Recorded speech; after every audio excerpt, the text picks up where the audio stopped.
AITAH for not wanting to date a police officer? 2 months ago, there was a domestic dispute in my building.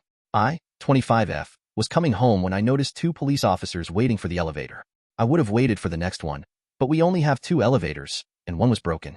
I rode up with the officers, and I was surprised to see that we all got off on the same floor mine. Apparently the disturbance was the unit next to mine. I've only lived here for 3 months, so I don't know any of my neighbors. I didn't think too much of it at the time, and I went into my unit and closed the door. About 30 minutes later, I hear a knock at my door. It was one of the police officers that I had ridden up with on the elevator. He asked me to open the door, but I was hesitant, so I asked if we could just talk through the closed door. He showed me his badge through the peephole to, I guess, make me feel safer, but that didn't help. He told me that he needed to see my identification because I might be a witness to what occurred in the unit next to mine.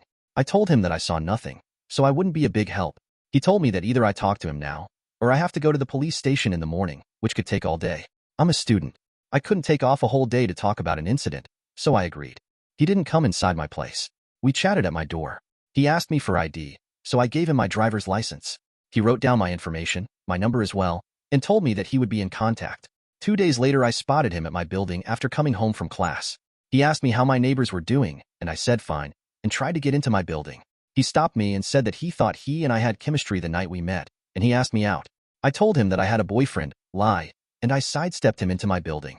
The next day, I get a call from my grandmother. She tells me that a nice police officer came by and was asking very personal questions about me.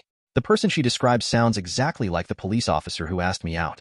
My license has my grandmother's address. I was living with her before, and I haven't had time to go and change it. At this point, I was freaking out.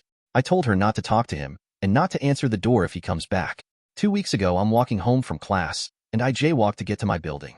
I hear someone calling my name, so I turn around, and it's the police officer again. He tells me that he could fine me for jaywalking because it's illegal, but he won't if I go out with him. I told him again that I'm seeing someone, but he tells me that my grandmother told him that I was single. I told him that it's a new relationship, so she wouldn't know. He said that he would hold off on the jaywalking ticket, but not for long. It's been a few weeks since that confrontation, but I see him pretty often. I live in a safe neighborhood, but he seems to always be parked somewhere near my school or apartment building. I'm on a student visa. I'm Canadian. I can't afford to have a ticket on my record, but I'm also very worried that this police officer will escalate this situation if I don't go out with him. I told one of my closest friends about this, and she told me that what this police officer was doing was romantic, and I'm an asshole for not going out with him? Report him to your community's Bureau of Internal Affairs. Get a lawyer to file an emergency restraining order. This is not normal behavior. Try not to go anywhere alone, especially at night. Be careful. Your friend is a lunatic. The cop is corrupt. I don't know enough about U.S. police to recommend what you should do, but I wouldn't be comfortable. I would talk to someone you trust at the university. I would also talk to your grandmother about sharing your information. I told one of my closest friends about this, and she told me that what this police officer was doing was romantic. No, it's not romantic. There's too much of a coincidence that you guys keep bumping into each other. He's been using his power repeatedly to harass you. You need to report him, though I don't know whether it would help with him being a police officer, or firmly tell him to leave you alone and you find him uncomfortable.